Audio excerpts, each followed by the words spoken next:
पधारे हैं।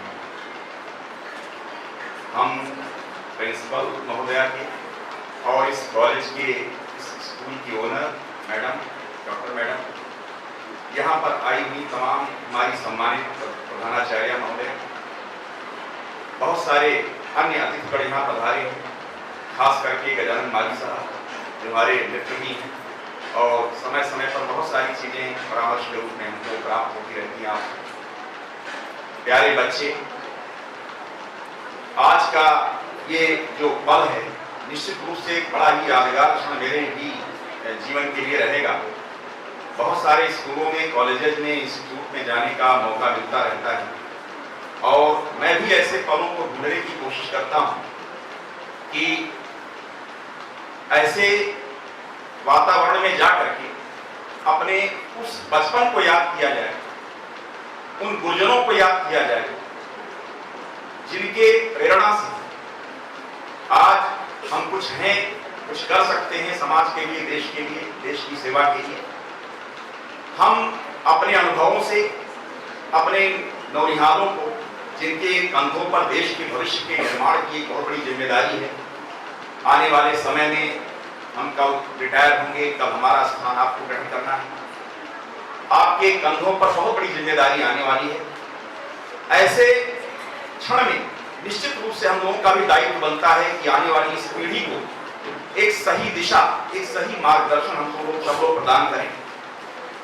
हमें जानकर अत्यंत प्रसन्नता है कि संस्कृत को लेकर के, जो कि देववाणी है, देवभाषा है, और आज के युग में अगर कोई संस्कृत बोलता है तो उसको मनुष्य का दर्जा हम नहीं दे सकते, वो तो साक्षात देवता है।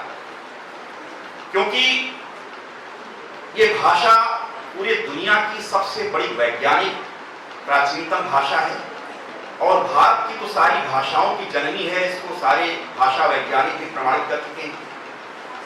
न केवल ये सम्मान और संरक्षण की पात्र है, जैसे हमारे माता पिता होते हैं, हमारे गुरुजन होते हैं, उनको और कुछ नहीं चाहिए हमसे, उनको केवल सम्मान चाहिए।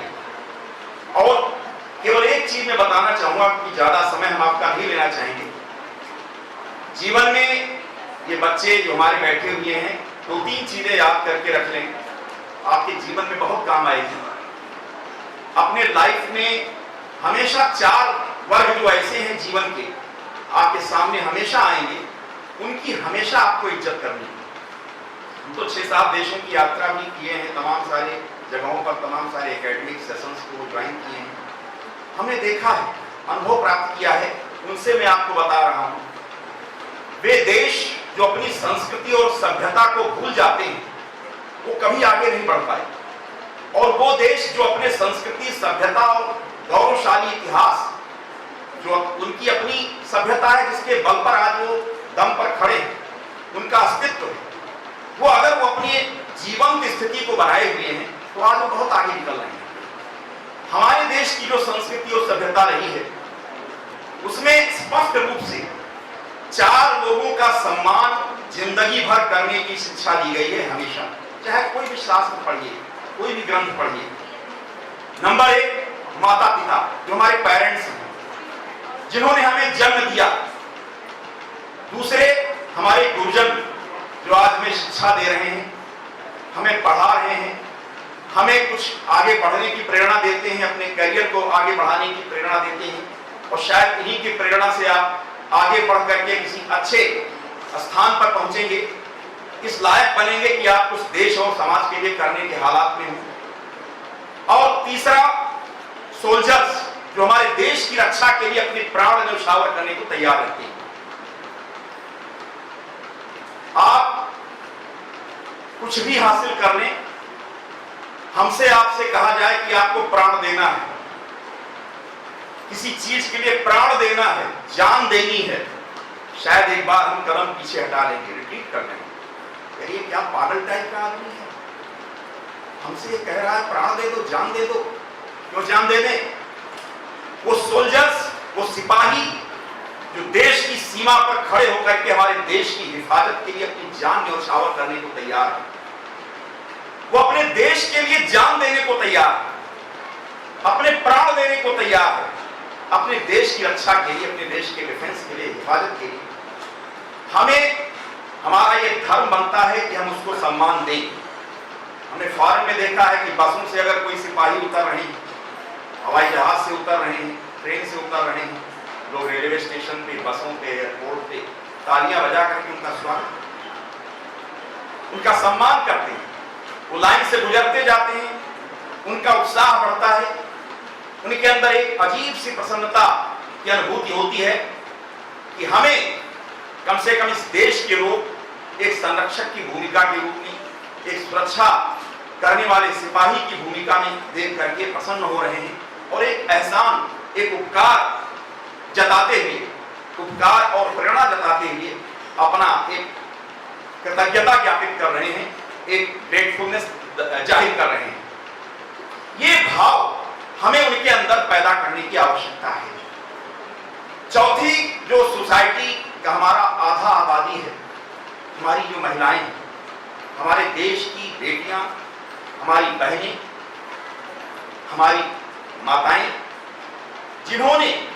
जिनकी आप समझ रहे हैं कि आज के देश में, आज की संस्कृति और सभ्यता में हमें और भी ज्यादा आगे बढ़ाने की आवश्यकता है उनको।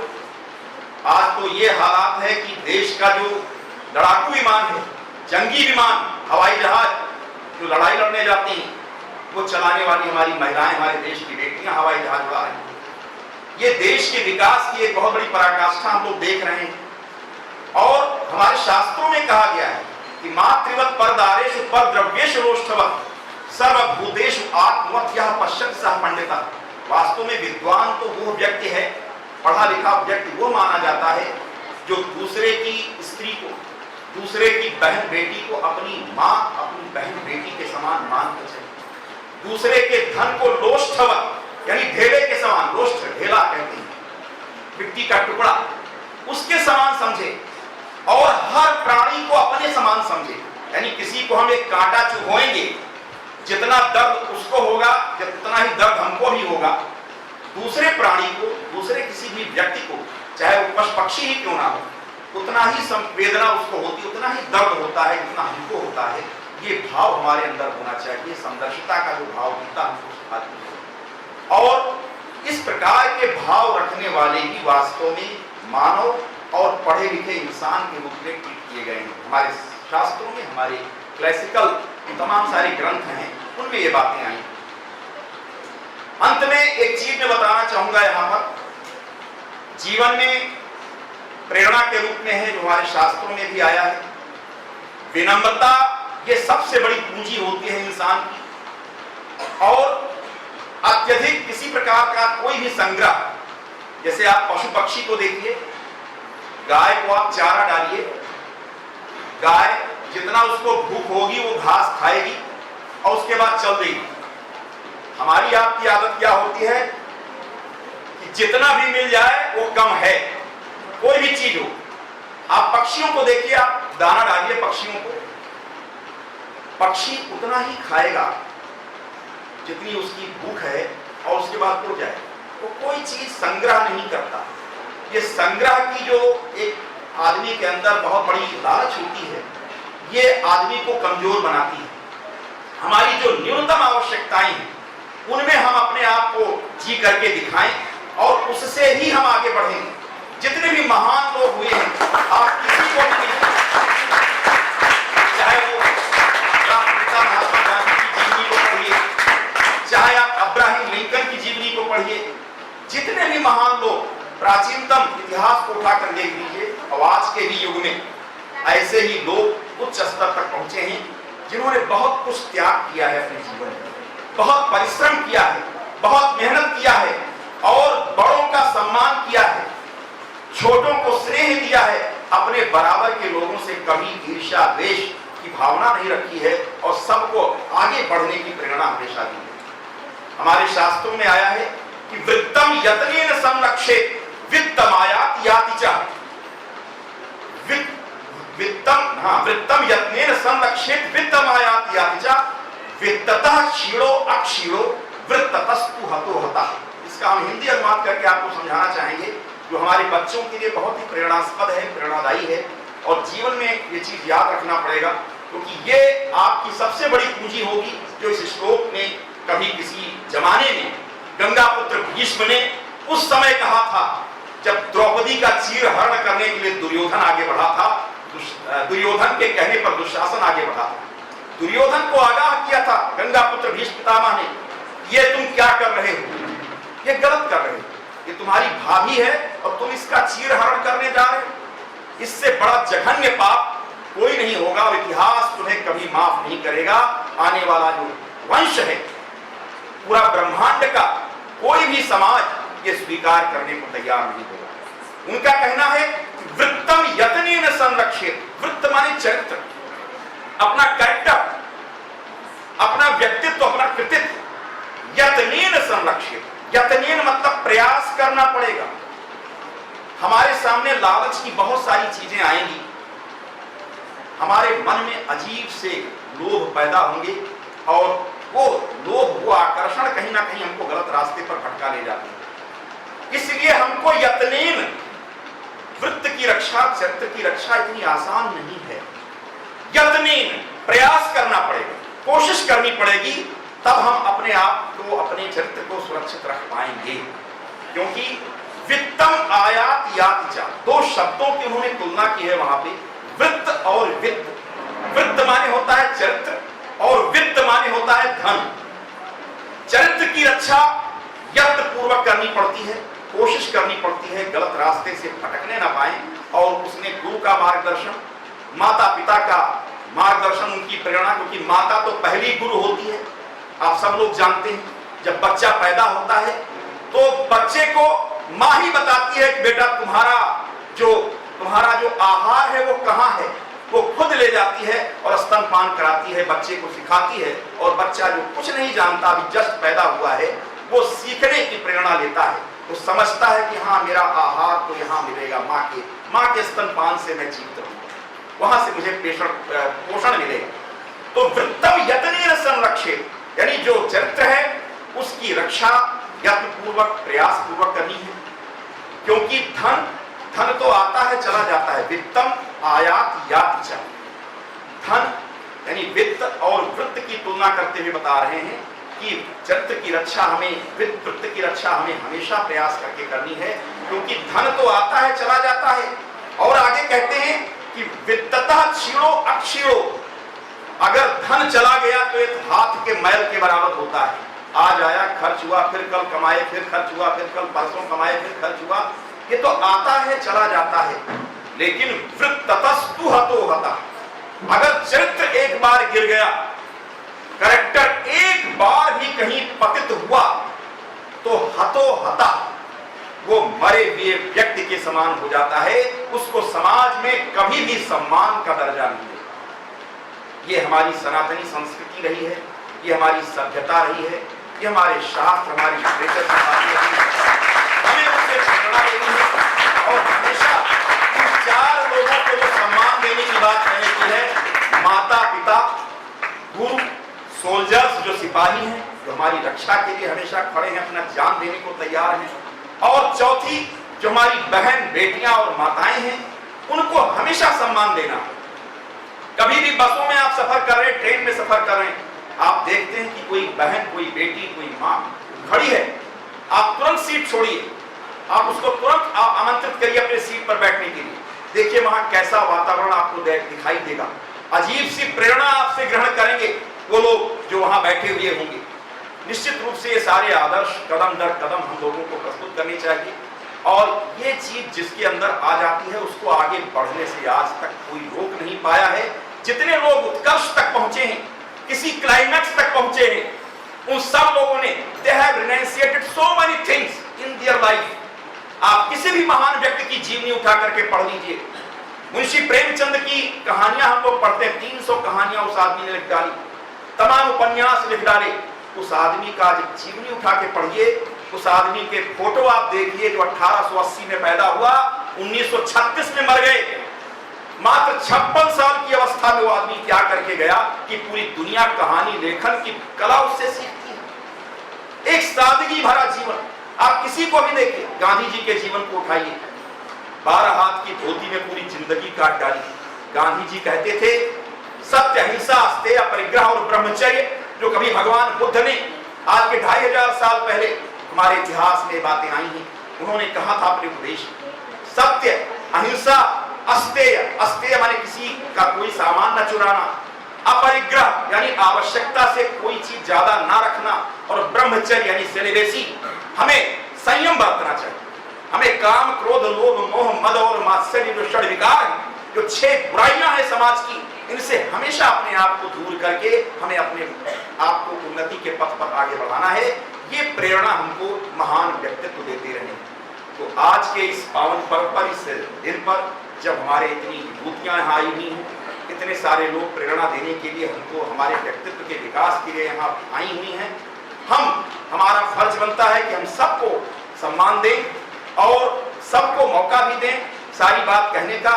ये बच्चे निश्चित रूप से हमारे देश के वो भविष्य हैं जिनके ऊपर आने वाले समय में बहुत बड़ी जिम्मेदारी आएगी। कल यही डॉक्टर बनेंगे, इंजीनियर बनेंगे, यही कल IAS PCS बनेंगे, IPS अफसर बनेंगे, बहुत सारे लोग CA बनेंगे, तमाम सारे बिजनेस में बहुत सारे कार्यों में लोग जाएंगे, देश में अपनी सेवाएं अर्पित करेंगे। आज हमारा देश लगातार बहुत तेजी से आगे बढ़ रहा है, बहुत सारी चीजें ऑनलाइन सिस्टम से हो रही हैं। आप देखिए, हम तो उस युग के जीने वाले, आज 52 साल की अवस्था में हम देख रहे हैं इस चीज को, कि वो भी युग मैंने देखा है कि तख्ती पर हम लोग पढ़ाई करके आए। तख्ती पे, लकड़ी की जो तख्ती होती है बेटा, उस पे हम लोग चार्ट से लिखा करते थे।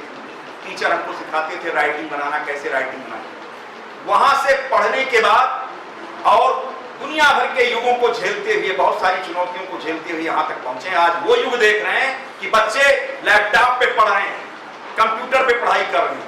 आज ये भी युग हम देख रहे हैं। हम भाग्यशाली हैं इस मामले में कि एक वो युग भी मैंने देखा है और आज ये युग भी देख रहे हैं। आज के 20 साल पहले, 22 साल पहले मोबाइल कोई जानता नहीं। आज हर हाथ में मोबाइल है, न केवल मोबाइल, अब तो स्मार्टफोन है, सबके हाथ में इंटरनेट है, पूरी दुनिया मुट्ठी में है। यहाँ से अमेरिका तक आप कोई भी संदेश 1 सेकंड के अंदर भेज देते हैं, मेल कर देते हैं। आज इतने ग्लोबलाइजेशन के एज में हम लोगों को अपने आप को अपडेट करके रखना पड़ेगा। अगर हम उस तख्ती पे लिखाई वाली बात आज भी लागू रखते, जैसे हम पाकिस्तान में देखते हैं जाकर, पाकिस्तान में आज भी रेलवे स्टेशन पे जाइए, मैंने देखा है वहां जाकर, पाकिस्तान में आज भी रेलवे स्टेशन पे जैसे हमारे यहाँ सारी चीज इलेक्ट्रॉनिक सिस्टम से दिखाई पड़ती है। ये ट्रेन कितने बजे आ रही है, ये ट्रेन कब आएगी, कब जाएगी, ये ट्रेन इतनी लेट है। मैंने वहां देखा कि वहां चाक से आज भी लिखते हैं, आएंगे मिटा देंगे। कोई यात्री भी जाएगा गुस्से में सब मिटा देता, उसी के थूक देता। ट्रेन तुम 1 घंटा लेट कहते तो 2 घंटे लेट हो गए। क्या है? इसको विकास नहीं कहते, इसको विनाश की ओर आगे बढ़ने की एक कला कहते हैं कि हम लोग कहां ले जा रहे हैं हिंदुस्तान को, या कहां ले जा रहे हैं पाकिस्तान। आज ये देश बहुत आगे निकल चुका है और आने वाला जो 10, 15, 20 साल है, आप देखिए डीजल पेट्रोल की गाड़ियां भी सब बंद होने जा रही हैं, सब इलेक्ट्रॉनिक गाड़ियां हैं। इलेक्ट्रॉनिक गाड़ियों से लोग चलेंगे। प्रदूषण एकदम खत्म करना है हमको। प्रदूषण आप सब लोग जानते हैं हर तरीके का। आज ये प्लास्टिक मुक्त भारत का जो अभियान माननीय प्रधानमंत्री जी ने छेड़ा है, हमारे मुख्यमंत्री जी ने छेड़ा है, इस अभियान में आप सबको आगे आने की आवश्यकता है। कभी भी बाजार में जाइए, हमेशा कपड़े का झोला लेकर जाइए। फल फूल सब्जी कुछ भी खरीदना है, आप कभी भी किसी भी प्लास्टिक बैग का इस्तेमाल करना बंद कर दीजिए। प्लास्टिक बैग में, प्लास्टिक थैले में कोई चीज खाने वाली अगर आई है, आप उसका त्याग कर दीजिए। हम तो देख रहे हैं गरम गरम चाय भी प्लास्टिक के थैलियों में लोग ले आते हैं और कप में उड़ेल करके सर्व कर देते हैं। कदापि नहीं, ये बीमारी का सबसे बड़ा जड़ है और आपको प्लास्टिक को त्यागना ही होगा। टाइम लगेगा क्योंकि हमारे जीन्स में, हमारे ब्लड में समा चुका है। बहुत वक्त लगेगा अभी इसको हटाने में, 100% इससे मुक्ति पाने में, लेकिन शुरुआत करें। और कोई चीज जब शुरुआत कर देंगे तो कहीं ना कहीं किसी मंजिल तक वो जा करके आपको सफलता मिलनी ही। तो आज के इस युग में हम लोगों को सारी टेक्नोलॉजी से, साइंस से अपने आप को अपडेट करते हुए, और देश के प्रति कितनी जिम्मेदारी हमारी है, परिवार के प्रति, समाज के प्रति हमारी क्या जिम्मेदारी है और अपने प्रति क्या जिम्मेदारी है। रोज सुबह उठिए, अपने माता पिता के पांव छुइए। हमारा 20 साल का बेटा है, BA सेकंड ईयर में पढ़ता है लखनऊ यूनिवर्सिटी में, तो रोज सुबह उठता है, सबसे पहले माता पिता के पांव छुए।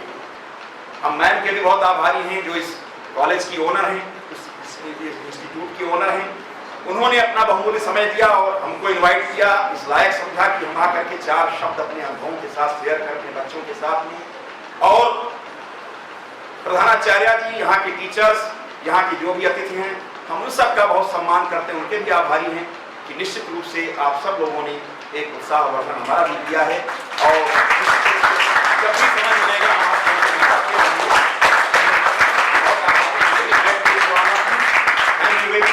एक चीज मैं और कहना चाहूंगा, लास्ट लाइन। लोग कहते हैं कि भारत माता का जयकारा बहुत जरूरी है। भारत माता की जय हम क्यों कहते हैं, भारत को मां क्यों कहते हैं? तमाम लोग सवाल खड़ा करते हैं, भारत को मां क्यों कहते हैं? अरे ये जो धरती है, जो धरा है, ये धरा, इससे पैदा हुए सारी वनस्पतियों से निकले हुए ऑक्सीजन को खींचकर हम जिंदा हैं। ऑक्सीजन हम लेते हैं ना बेटा, ये प्राणवायु है। ऑक्सीजन अगर ना हो तो हम 1 सेकंड जिंदा नहीं रह सकते। ये धरा ही अपनी वनस्पतियों से निकलने वाले ऑक्सीजन के जरिए हमको जिंदा किए हुए है। ये धरा ही है जिसको चीर करके निकले हुए पानी को पी करके हम जिंदा हैं। ये धरा ही है, ये पृथ्वी ही है जिस पर हम वास्तव में पैदा हुए अनाज, फल, फूल, सब्जी को खा करके जिंदा हैं। जो हमको पानी देती है, जो हमको हवा देती है, जो हमको खाना पीना देती है, वो मेरी मां नहीं हुई क्या? वो मेरी मां नहीं हुई क्या? उससे बड़ी मां कोई हो सकती है? अरे एक मां वो थी जिसने हमको पैदा किया इस धरती पर। वो मां जब तक बच्चा दुर्मुहा होता है तब तक बच्चे को बहुत लाड प्यार से पालती हुई, अगर वो बच्चा कुछ गंदगी कर देता है, कपड़ा बदल देती है, खुद गंदगी में सो जाती है वो मां। अगर वो बड़ा हो गया बच्चा तो उसको डांटती है, कभी 2-4 थप्पड़ ही मार देती है, सिखाने के अंदाज में, उपदेश के अंदाज में। लेकिन भारत तो हमारी वो मां है कि हम सुबह उठते हैं, नित्य क्रिया करते हुए इस धरती को, भारत मां को गंदा करते हैं, और जब तक बेड पर नहीं चले जाते तब तक इसको गंदा करते रहते हैं। उसके बाद भी ये भारत मां हमें पानी देती है, हवा देती है, खाना देती है, कभी नाराज होकर हमको थप्पड़ मारने नहीं आती है। इस मां से बड़ी कोई मां हो सकती है? इसलिए उस भारत मां का जयकारा जरूर लगना चाहिए। जिस धारा में हम पैदा हुए, उस धारा के प्रति हम ऋणी हैं, कर्जदार हैं, जो हमको ऑक्सीजन देती है, खाना देती है, पानी देती है, जो जीवन के लिए, इस पूरे ब्रह्मांड की सृष्टि के लिए अपरिहार्य है, वाइटल है, जिसके बिना एक पल नहीं जिंदा रह सकता कोई भी प्राणी। उस भारत मां को हम नमन करते हुए जयकारा जरूर लगाएंगे, और इतनी तेज जयकारा लगाइए पूरे इंस्टीट्यूट में आवाज जाए, आसपास भी लोग समझें कि हाँ वास्तव में कोई आज कार्यक्रम हो रहा है। भारत माता की, भारत माता की।